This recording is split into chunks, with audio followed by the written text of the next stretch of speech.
Bismillahirrahmanirrahim. Assalamualaikum warahmatullahi wabarakatuh. Anak-anak Ustadz yang Ustadz banggakan, yang soleh dan solehah, semoga kita semuanya masih dalam lindungan Allah SWT, masih terus diberi nikmat kesehatan dan juga nikmat kesempatan.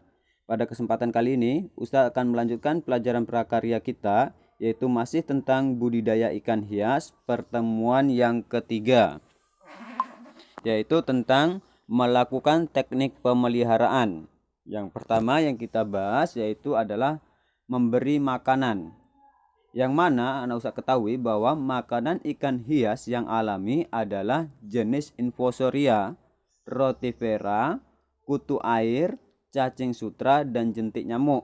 Mungkin bagi anak Ustadz yang laki-laki nih tidak asing lagi ya melihat jentik nyamuk, cacing sutra, kutu air ya. Tapi kalau Infusoria dan Rotifera mungkin baru nak ya. Nah ini karena dua jenis Infusoria dan Rotifera ini nak hewannya sangat lebih halus lagi nak dibandingkan dengan kutu air. Yang mana untuk mencari makanan ikan tersebut kita harus mencari di selokan, sawah, dan rawa yang membutuhkan waktu dan tenaga. Jadi anak Ustadz daripada membuang-buang waktu atau tenaga, bagusnya anak Ustadz mengembangbiakkan makanan ikan hias yang alami ini. Kayak cacing, kayak jentik nyamuk, cacing sutra, kutu air ya bisa dikembangbiakkan. Kita lihat yang pertama yaitu mengembangbiakkan atau dengan kultur Infusoria ya. Adapun alat dan bahannya yang pertama adalah panci, daun kubis, selada, talas atau daun lain yang mudah hancur. Ya, itu alat dan bahannya sangat mudah nak. Cara pembuatannya pun termasuk mudah nak ya. Yang pertama anak Ustadz daun tersebut direbus nak ya, direbus sampai hancur menjadi bubur. Dihancur, setelah itu tambahkan air sedikit. Nah, nanti setelah dingin baru masukkan air selokan yang agak keruh sebanyak 2 sendok. Masukkan 2 sendok air keruh dari selokan itu masukkan ke dalam rebusan daun-daun tadi ya. Setelah itu baru anak Ustadz simpan di tempat yang teduh dan terbuka. Biarkan tempatnya itu terbuka, pancinya itu terbuka nah ya, atau baknya terbuka. Nah, nanti baru pada hari keduanya biasanya ada Infusoria yang tumbuh ya. Tandanya timbulnya lapisan putih keruh di permukaan air. Nah, nanti kalau sudah ada tanda putih-putih atau di permukaan air, nah itulah Infusoriananya.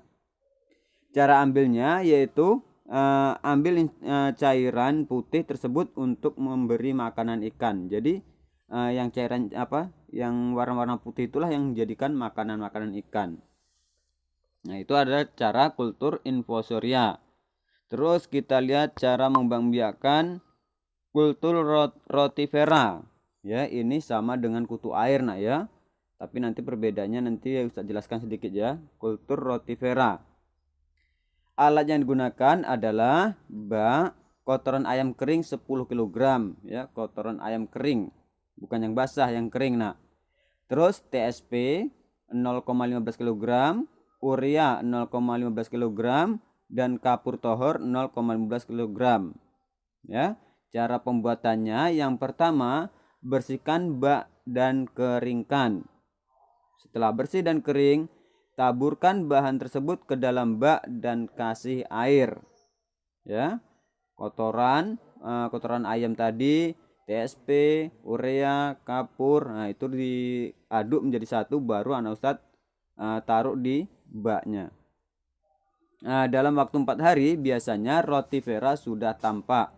Untuk mengambilnya gunakan jala plankton ya, karena dia tuh hewan-hewan yang halus, makanya tidak bisa sembarangan ya, biasa menggunakan jala yang lebih halus nah. Nah, di sini itu adalah kultur Rotifera. Tapi kalau seandainya kutu air itu sama, cuma kalau kutu air itu benihnya yaitu benih Dabhinia dan Monia. Ini bisa dibeli di toko-toko kayak alat pancing atau bukan toko pancing nak, pertanian nah, toko pertanian biasanya ada tuh nak benihnya. Itu untuk kutu air. Terus yang selanjutnya adalah pembiakan cacing sutra. Ya, cacing sutra. Nah, Ustaz bisa diselok-selokkan tuh nak yang warnanya agak merah-merah nak ya. Nah, alat dan bahannya yaitu bak, lumpur sungai, sampah, dan dan sampah yang hampir membusuk dan pupuk kandang. Jadi tidak susah juga nah ya, bak, lumpur sungai, sampah yang hampir membusuk dan pupuk kandang.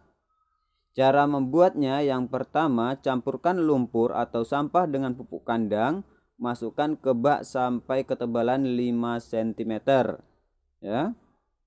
Yang kedua, alirkan air secara perlahan sampai ke permukaannya. Setelah itu baru Anda Ustadz masukkan bibit cacing sutra secara merata. Dalam waktu 2 hari biasanya cacing sudah berkembang biak.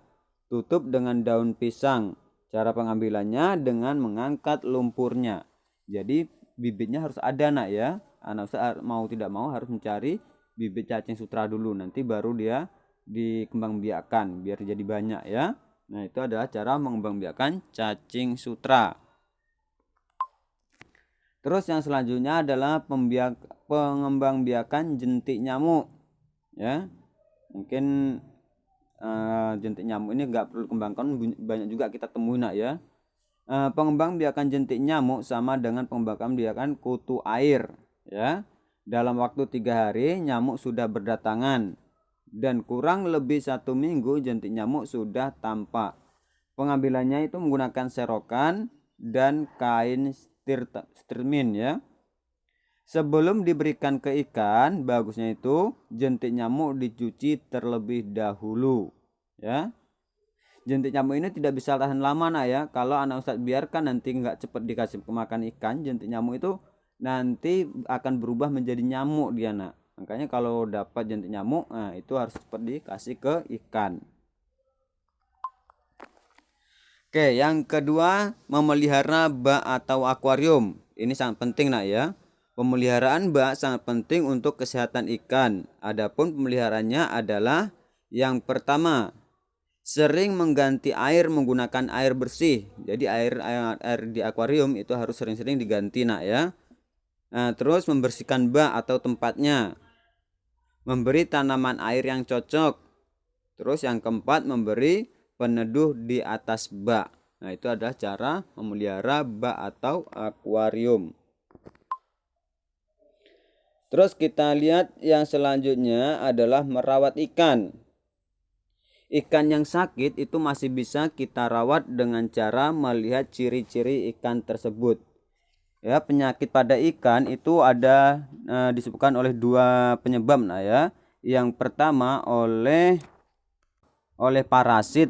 Dan yang kedua itu disebabkan oleh bukan parasit. Kita lihat yang parasit ya, yang disebabkan oleh parasit ya. Ikan yang sakit karena protozoa Inshoyohirus multifilis ya. Nah itu protozoa. Ciri-cirinya ikan itu ada bintik-bintik putih ya. Yang kedua banyak mengeluarkan lendir. Yang ketiga, frekuensi pernafasan ikan meningkat. Yang keempat, sering berenang di permukaan. Yang kelima, warnanya pucat. Yang keenam, pertumbuhannya lambat. Itu adalah ciri-ciri ikan yang terserang penyakit protozoa. Ya, protozoa Inshoyohirus multifilis ya. Terus kita lihat sekarang yang selanjutnya adalah ikan yang sakit karena protozoa Udinium. Ya. Yang pertama, terdapat warna kuning dan coklat mirip karat dalam badan ikan tersebut. Terus yang kedua, bagian yang terserang adalah seluruh badan, yang terutama adalah bagian sirip dan insangnya. Ya, itu adalah ciri-ciri ikan yang terserang penyakit protozoa Odinium. Terus yang selanjutnya adalah ikan yang sakit karena trichodina ya, trichodina. Yang pertama, ciri-cirinya itu badannya berwarna pucat. Terus kadang-kadang diikuti dengan pendarahan. Itu adalah ikan yang sakit karena trichodina. Selanjutnya kita lihat ikan yang sakit karena bakteri. Ciri-cirinya ikan itu suka berenang lambat. Terus tidak ada nafsu makan. sirip dan insang rusak, matanya menonjol, perut buncit tidak wajar, terus perut itu berisi cairan darah kekuning-kuningan. Nah, itu adalah kalau ciri-ciri dari ikan-ikan tadi. Nah, itu ada ciri-ciri dari ikan yang terserang oleh bakteri. Terus kita lihat ikan yang sakit karena kutu ikan. Ya, kutu ikan. Nah, ini ciri-cirinya adalah bobot ikan tersebut menurun. Terus terdapat luka-luka berdarah. Nah, itu adalah ciri-ciri ikan yang diserang oleh kutu ikan. Ya, berarti dihisap darahnya, makanya dia tuh bobotnya menurun. Nah. Terus ikan yang sakit karena inea ya, inea. Yang pertama pertumbuhannya lambat. Yang kedua ikan merana. Ya. Terus yang selanjutnya ikan yang sakit karena jamur. Pada badan atau telur ada bulu-bulu seperti kapas yang menempel ya, bulu-bulu seperti kapas yang warna putih kecoklatan yang menempel pada telur atau badan ikan. Nah, berarti itu adalah ikan yang diserang oleh jamur. Oke, kita lanjutkan adalah masih tentang merawat ikan. Kita lihat tadi kan yang ikan yang sakit karena parasit. Yang selanjutnya ini adalah ikan yang sakit bukan karena parasit, ya, tetapi oleh kekurangan oksigen, ya, salah memberi makan, perubahan temperatur dan keracunan. Kita lihat kekurangan oksigen. Ciri-ciri ikannya itulah ikannya bergerak sejajar di permukaan air dengan nafas ngap-ngap, ya. Karena di dalam air itu tidak ada oksigen, makanya dia antara mau ke atas mau tenggelam, mau ke atas ke tenggelam. Jadi dia ngambil tengah-tengah ya, antara sejajar dengan genangan air tuna ya. Nah, jadi kalau dia kurang oksigen ya ke atas, tapi dia harus di air juga karena ikan tidak bisa hidup tanpa air. Nah, itu adalah ciri-ciri ikan yang kekurangan oksigen. Terus yang selanjutnya adalah salah memberi makan. Ya, ciri-cirinya adalah perutnya mengembung, ya, berenang mutar-mutar dan kotorannya berdarah. Itu adalah ciri-ciri dari ikan salah memberi makanan. Terus yang selanjutnya adalah perubahan temperatur, yang mana perubahan cuaca yang mendadak atau berubah-ubah, ya, itu yang bisa menyebabkan temperatur atau suhu dalam air itu berubah juga. Nah ya, cara pencegahannya diberi peneduh di atasnya, entah dikasih tutup apa biar kalau seandainya pas musim panas suhu dalam air itu tidak terlalu panas. Nah ya. Terus yang selanjutnya adalah keracunan. Penyebabnya antara lain adalah sisa makanan, pestisida dan gas beracun. Nah, itu adalah ciri-ciri ikan yang keracunan. Yang keempat kita lihat adalah cara pengobatan. Jadi semua ikan itu bisa diobati nak ya. Obat itu ada yang dilarutkan ke air, dilarutkan langsung ke air. Terus obat yang dicampurkan melalui makanannya. Terus obat yang mensterilisasikan ya. Terus obat yang dioleskan ke tubuh ikan tersebut. Kita lihat obat-obat yang dilarutkan ke dalam air. Itu ada obat chioronine, chioromycetin, mercurochrome, methylene blue, potassium, quinine, sodium klorida, formalin, aciflavine, malaicigrin ya. Itu adalah obat yang dilarutkan ke dalam air. Bahasanya agak payah nak ya. Nah, itu adalah obat-obat yang dilarutkan ke dalam air. Biasanya orang-orang jual ikan akuarium itu biasanya ada nak obat-obat ini nak. Ya, terus yang selanjutnya adalah obat yang dicampurkan melalui makanan, yaitu adalah tiramisin ya. Itu adalah obat yang dicampurkan langsung ke dalam makanannya. Terus kita lihat obat yang mensterilisasikan kalium permanganate nak ya. Itu obatnya nak. Terus yang selanjutnya obat yang dioleskan ke tubuh langsung ya, ke tubuh ikan langsung, yaitu ada bisa anak ustadz gunakan obat merah, mercurochrome dan bedak bayi. Itu adalah obat-obat yang bisa anak ustadz gunakan kalau ikan kita terserang penyakit. Oke, mungkin itu aja penjelasan Ustadz mengenai pertemuan kita hari ini. Lebih dan kurang Ustadz mohon maaf. Ustadz akhiri dengan wabillahi taufiq wal hidayah. Wassalamualaikum warahmatullahi wabarakatuh.